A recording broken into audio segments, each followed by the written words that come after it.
Hi everyone. This tire, the grout, they disappear. So that means they not use the right stuff.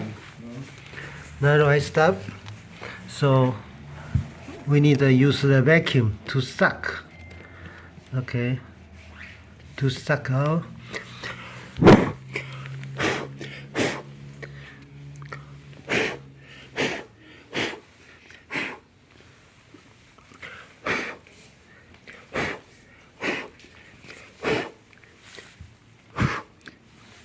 Okay, or use blow air.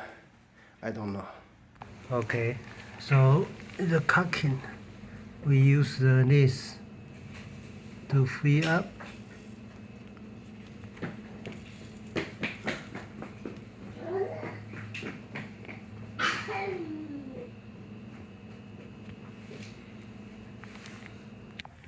You see,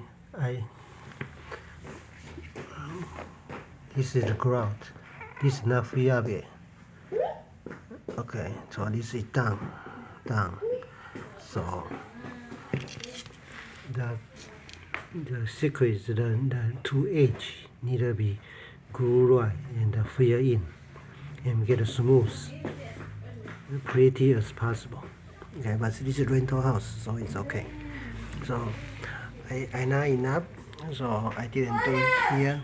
So tomorrow I will bring the vacuum here. Vacuum can suck the sand, because the sand will be stuck. You glue together. Okay. So see you tomorrow. Yeah. The stuff used is a pre-mixed concrete patch. Okay, because concrete is a more concrete and mortar is a more sticker together better. Okay, because it's tire for repair. Thank you.